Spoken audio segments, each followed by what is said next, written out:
వీక్షకులందరికీ నమస్కారం.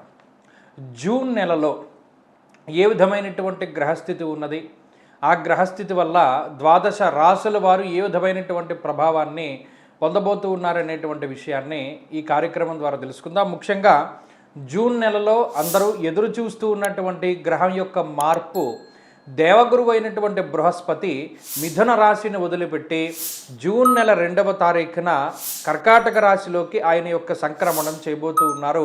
ఇది జూన్ నెలలో జరగబోతూ ఉన్నటువంటి అతిపెద్ద మార్పు.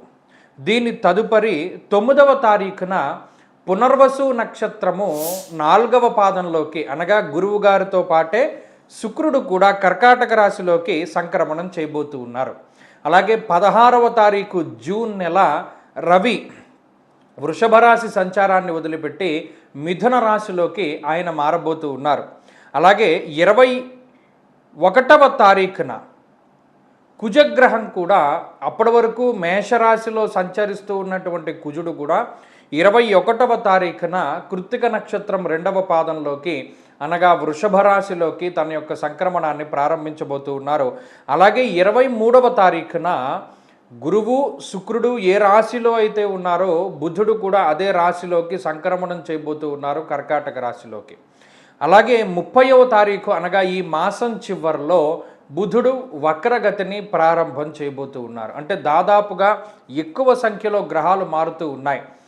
నిజానికి 2వ తారీఖున మారేటువంటి గురువు, 9వ తారీఖున మారేటువంటి శుక్రుడు, 16వ తారీఖున మారేటువంటి రవిగ్రహము, 21వ తారీఖున మారేటువంటి కుజుడు, అలాగే ఈ మాసంలో 23వ తారీఖున మారేటువంటి బుధుడు, దాదాపుగా 5 గ్రహాలు ఒకే నెలలో రాశిని మారడం అనేటువంటిది చాలా అరుదుగా సంభవించేటువంటి విషయము గోచారం ప్రకారంగా. ఇటువంటి పరిస్థితుల్ని మనం ద్వాదశ రాశులకి అన్వయించుకోవాలి. అలాగే దేశకాలమాన పరిస్థితులకి సైతం మనం ఈ గ్రహస్థితిని అంతటినీ కూడా అన్వయించుకుంటూ ఉండాలి. మరి అటువంటి సందర్భంలో దాదాపుగా మేషం నుండి మొదలుపెట్టి మీనరాశి వరకు ఉండేటువంటి రాశుల్లో ఈ 5 గ్రహాలు ఒకే నెలలో మారడం వల్ల, ఈ మాసం చివరిలోనే బుధుడు వక్రగతిని ప్రారంభం చేయడం వల్ల, అలాగే రానున్నటువంటి మాసాల్లో విపరీతంగా మిగతా గ్రహములు, పెద్ద గ్రహములు మార్పు చెందేటువంటి పరిస్థితుల్లో భాగంగా మరి ఈ గ్రహస్థితి ఏ విధమైనటువంటి ఫలితాలని ఇవ్వబోతూ ఉన్నదో తెలుసుకుందాం. కుంభరాశి వారికి జూన్ మాసం మిశ్రమమైనటువంటి మాసం. ఉన్న బలాలన్నీ కూడా ఒక్కొక్కటిగా తగ్గిపోతూ ఉన్నాయి. జన్మరాహువు, ఏలినాటి శని, షష్ఠగురుని యొక్క స్థితి, అలాగే అర్ధాష్టమ కుజుడు, అర్ధాష్టమ రవి, అంటే ఒక వలయంలాగా గ్రహాలన్నీ కూడా చుట్టుముడుతూ ఉన్నాయి. ఇది కంపల్సరీగా తెలుసుకోవలసినటువంటి విషయం. చాలామంది కామెంట్లు పెట్టారు, అందరూ కుంభరాశి వారికి గురుడు యోగిస్తారు అని చెప్పి మాకు చెప్పినప్పుడు మీరు ఒక్కరే అవయోగాన్ని ఇస్తారని చెప్పారు అని అన్నారు. ఇది నేను దృష్టిలో పెట్టుకున్నాను. ఇదేమి తప్పు కాదు, ఒక్కొక్కరి ప్రాస్పెక్టివ్ ఒకటి. కానీ ఆ ఫలితం ఎలా వచ్చింది, ప్రాక్టికల్ అనాలిసిస్ చేయండి. మీరు ఈ మాసం నుండే మొదలు, ఈ మాసం దగ్గర నుండి ఒక్కొక్కటిగా స్టార్ట్ అవుతూ ఉంటాయి. భాగ్యహాని భయం క్రూరహ అన్నారు. అంటే చతుర్థమందు కుజుడు మానసికమైనటువంటి భయానికి కారకుడు. అలాగే అంతఃక్లేశం గృహశ్చిద్ర, ఇంట్లో ఉండేటువంటి గుట్టంతా కూడా బయటికి వెళ్ళిపోతూ ఉండడం, బంధుమిత్రుల మధ్యలో సహకారం లేకపోతూ ఉండడం, మీకు ఎవడూ సహకరించకపోతూ ఉండడం, లేదా ఈ రుణబాధలు, అంటే ఈ రుణబాధలు పెరగడానికంటే ఇంకొక విషయం చెప్పుకోవచ్చు. ఏదైనా ఇల్లు కొనుక్కున్నాము, ఈఎంఐల్లో కొనుక్కున్నాం, అది రుణబాధే.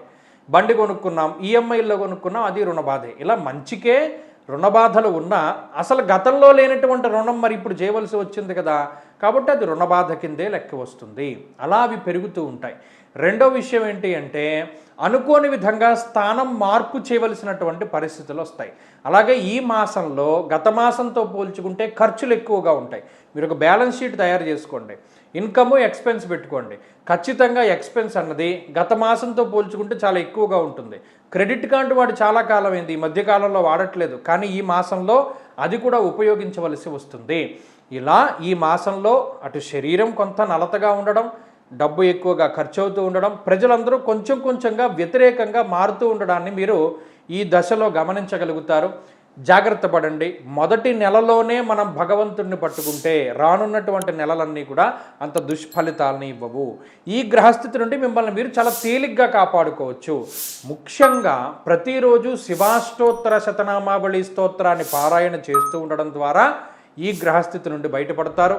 రుద్రకవచము, కాలభైరవాష్టకము, ప్రతి శనివారం శివాలయానికి వెళ్ళడం లాంటి వాటిలో ఏ ఒక్కటి చేసినా గ్రహస్థితి మీకు ఖచ్చితంగా కలిసి వస్తుంది.